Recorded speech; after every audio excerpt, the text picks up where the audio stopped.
Are you considering getting divorced and you're wondering how the Trump tax cuts will affect that? Check out this video to find out.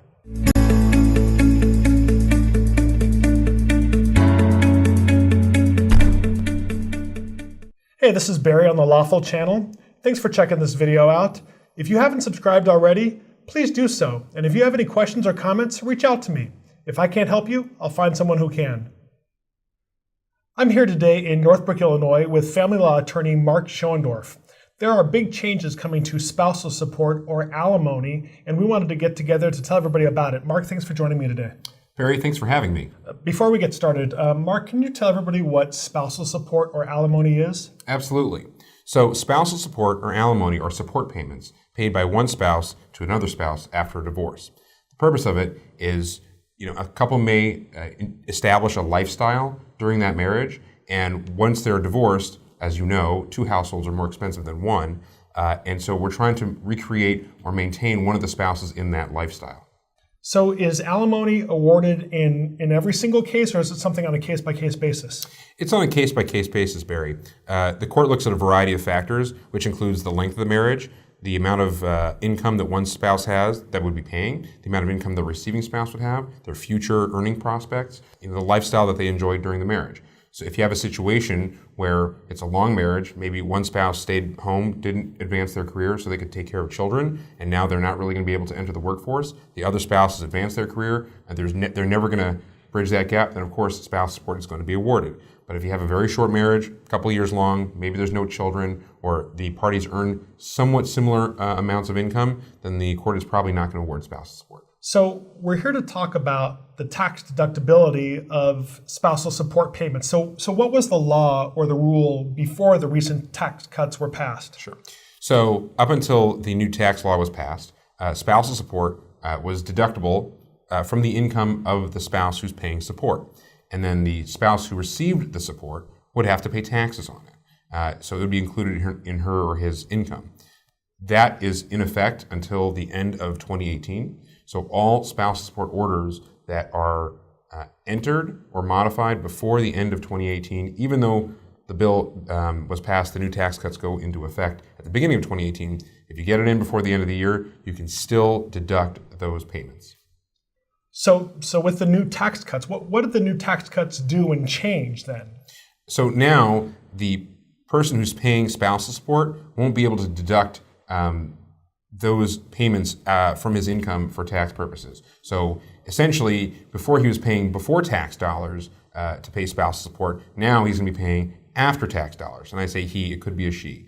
And also the receiving spouse used to have to report all that money that he or she was getting as income and pay taxes on it. Now that's no longer the case. So it's really a negative for the person paying spousal support and a positive for the person receiving it. It can be. I mean, the person who has, if there's a current obligation that's in effect now, they'll still continue to be able to deduct those. It only affects these new orders that are going to be going into play after the end of the year. And so it is a negative because a lot of people, especially if they're independent contractors or business owners, they like to think in before and after tax dollars. And if you're receiving a paycheck, now you're looking at your spouse support payment coming out of that net paycheck. It's no longer coming off the top. Okay, so there was actually one more change in the recent tax bill that affects these cases. What was that? So there's a change to personal exemptions and dependency exemptions. You used to be able to claim an exemption for every dependent. So a child would generally be a dependent, and you get a certain amount, a couple $1,000s, off of your taxable income. That has gone away, and instead, now we're getting a credit of, I believe it's a couple $1,000s for every child that you have. So the difference between an exemption and a credit is, an exemption, you look at how much money you made and we're going to take some money off the top and then we'll tax you. This is, well, let's take a look at your tax bill. We're going to give you money off of that tax bill. So it can be significant in terms of dollars, and people will still, argue about it in a divorce case. So there's this concept of unallocated spousal support as well. Can you tell us about that and how that's changed? Sure. So unallocated support, some states call it family support. What you're able to do is, since your spousal support was deductible, but child support is not deductible, you were able to take that child support payment and lump it into one big payment for both spousal support and child support. And the advantage was that you could get a larger payment, that the whole thing would then be deductible off your taxes. So if you're a high income earner, you get to a larger tax advantage by lumping it all together. And the way the upside was, if you have spouses with different tax brackets, the after-tax dollars that the person is actually paying is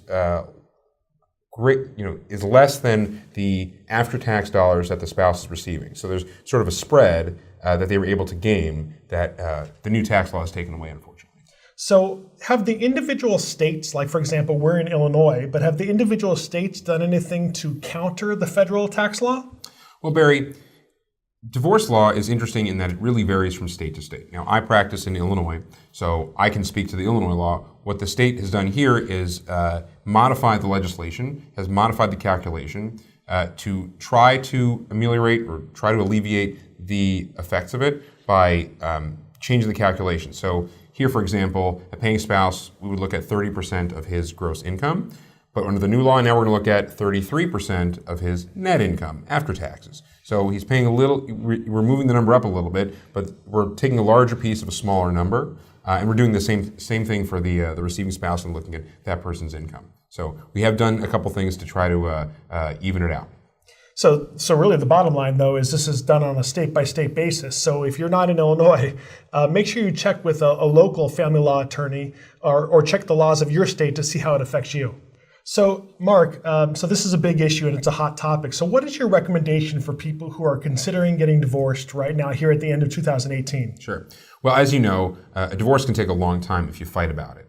If you think that you have a deal in place with your spouse, you're close to a deal, and spouse support is part of it, you might want to take a look at those tax advantages and get the deal done before the end of the year. Hey Mark, thanks for taking time to get together to talk about this important issue today. Now it's time for your take on the law. Are you considering getting divorced and you're worried that the spousal support payments are not going to be deductible in 2019? Tell us about it in the comment section below.